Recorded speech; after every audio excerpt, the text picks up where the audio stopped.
Happy birthday to you. Thank you very much. কিন্তু তোমার আসতে এত লেট হলো যে?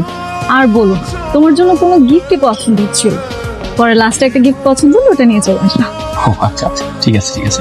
এমনি অনেক দেরি হয়ে গেছে, আর দেরি করা যাবে না। চল তাড়াতাড়ি কেকটা কেটে ফেলে, চল। আচ্ছা দাঁড়া, এক মিনিট, জাস্ট মিনিট।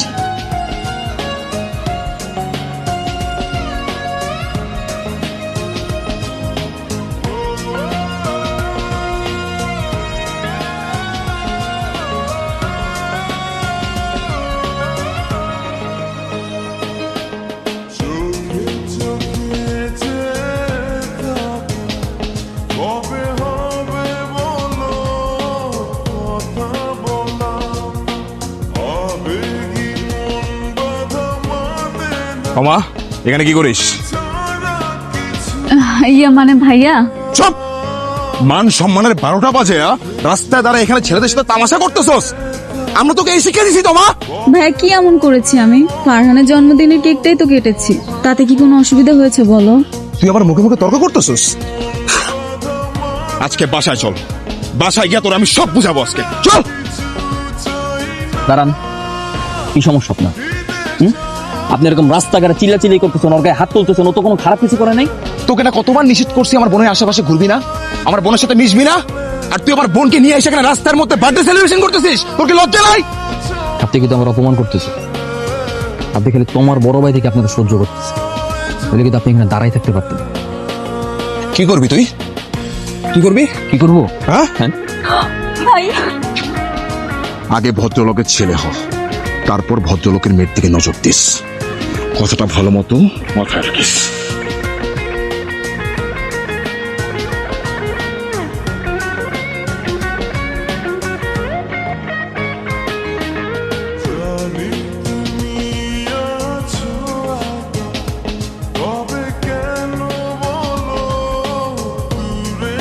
এই তামির, ওকে লক করলি কেন? ও কিছু করেছে নাকি রে? মা দরজাটা খুলো বলছি। আমি না বলা পর্যন্ত দরজা একদম খুলবা না।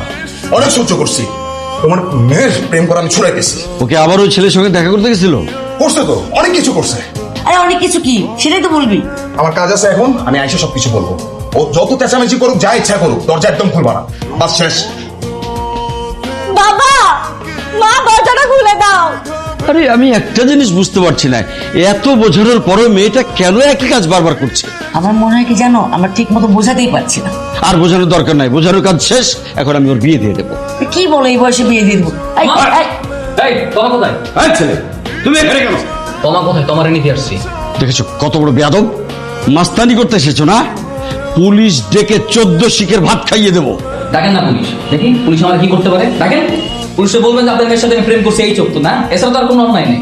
একদম চুপ, বেয়াদব ছেলে কোথাকার। আমরা ভাবতে ঘৃণা লাগতেছে আমার মেয়ের উপর একটা বেয়াদব ছেলেকে ভালোবাসে। আন্টি আস্তে থামেন, বেয়াদব একদিনে হয়নি, আপনাদের ব্যবহারের কারণে বেয়াদব হতে বাধ্য হয়েছি। ফারহান, ফারহান, এই ওদের ভিতরে কে রাখবে? এই ছেলে, এই ছেলে, এই ছেলে।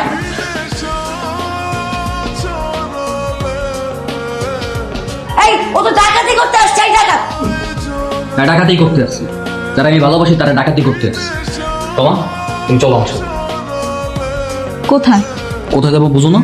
তোমার সামনে আমি দুইটা রাস্তা খোলা আছে, হয় তুমি আমারে বিয়ে করবা, তাহলে তুমি তোমার বাপ মার পছন্দের ছেলের বিয়ে করবা। কোনটা? ফারহান, আমি তোমাকে ভালোবাসি ঠিকই, কিন্তু আমার বাবা মাকে কষ্ট দিয়ে আমি কোথাও যেতে পারবো না। শুনলে? এই বেয়াদব ছেলে, শুনলে? এখন লজ্জা থাকলে এই বাসা থেকে বেরিয়ে যাও সবাই। যাও। এই আসি ভাই, চল। ফারহান, ফারহান, আমি তোমাকে ভালোবাসি। তো তুমি যদি আমার ভালোবাসো সেটা তোমার বাবা মারে বলো, তাদের বোঝাও। বাবা, আমি ফারহানকে অনেক ভালোবাসি, আমাদেরকে মেনে নাও প্লিজ। অসম্ভব, ওই রকম একটা বেয়াদব ছেলের সঙ্গে তোর বিয়ে কখনোই দেবো না। দরকার হলে রাস্তা থেকে একটা ছেলে তুলে এনে তোর বিয়ে দেবো। শুনছো শুনছো তোমার বাবা কি বলছে? হ্যাঁ আঙ্কেল, আপনার মেয়ে কি এমন হয়ে গেছে যে তার সাথে আমার যায় না? কি সমস্যা আপনার? হ্যাঁ, আমি কোন দিকটা খারাপ আছি? আমি দেখতে শুনতে খারাপ না আমার পড়াশোনা খারাপ না আমার পরিবার খারাপ? হ্যাঁ, করলাম না লাগলে আপনার মেয়ের বিয়ে, তাতে আমার কোনো কিছু আসবে যাবে না। I don't care. পারলে আপনি আমার থেকে বেটার কাউরে আপনার মেয়ের জন্য খুঁজে নিয়ে এই চল। কত বড় বেয়াদব। বাবা, বাবা, আমি ফারহানকে অনেক ভালোবাসি, বাবা প্লিজ। চুপ, তোমার মা তোমার মেয়েকে ঘরে নিয়ে যাও, যে বোঝাও 1 সপ্তাহের মধ্যে আমি ওর বিয়ের ব্যবস্থা করছি। যাও নিয়ে যাও। রাখেন। যা। ওঠ, তোর বিয়ের শখ আমি মিটাবো। যা।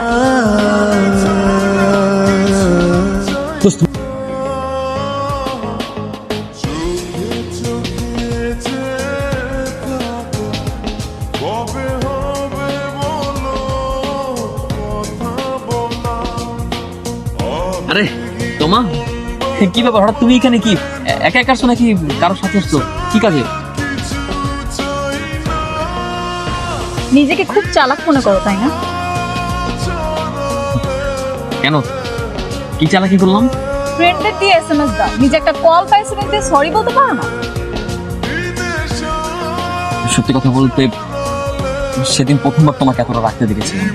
হ্যাঁ, আর তোমাকে এতটা রাখতে দেখে আমি সত্যি সত্যি অনেক ভয় পেয়ে গেছিলাম। আসলে আগে তো রাগ ভাগানোর এক্সপিরিয়েন্স নেই। এক্সপিরিয়েন্স বানাও, তোমাকে তো নিষেধ করেনি কেউ তাই না? কেন এখনো রেগে আছো নাকি? আমি এখনো রেগে আছি। রাগ কমে নেই? না কমে। আচ্ছা, তো কি করা যায়? দেখো, আমি জানি আমি অনিচ্ছা সত্য একটা মস্ত বড় ভুল করে ফেলেছি। আচ্ছা, এবারের মতো কি আমাকে ক্ষমা করা যায় না? বলো। দেখো, তুমি তো জানোই আমি তোমাকে কতটা ভালোবাসি। আমি আমি ভালোবাসি, কিন্তু আমি এটা প্রকাশ করতে পারি না। আমার, তুমি তো জানো আমার একটা ঝামেলা আছে। এই ইগোর কারণে তোমার আর আমার সম্পর্ক বারবার ভেঙে যায়, একবার জোড়া লাগে, প্রকাশ করা লাগে। বুঝো না তোমার কতটা ভালোবাসি? আমি আর কেমনে বললাম, আমি আর বলতে পারতেছি না, আমি বলতে পারবো না। সেটা তো আমি জানি, এই জন্য তো তোমার সব রাগ মেনে নিই। কি বলবো, সত্যি সত্যি মেনে নিয়েছো? তাহলে এবার বলো, আমাকে বিয়ে করবে তো? বিয়ে যদি নাই করতে চাইতাম, তোমার বন্ধুর SMS পেয়ে কি এখানে আসতাম? হ্যাঁ, আচ্ছা, আসলেই তো তুমি তো বোকা আছো। হ্যাঁ, খুব বোকা আছে, সমস্যা নেই। ওই তোমার সাথে থাকতে থাকতে তালাক হয়ে যাবে। আর এরকম করবে না। আর করবো না। তুমি তো জানোই আমার মাথাটা একটু ঝামেলা।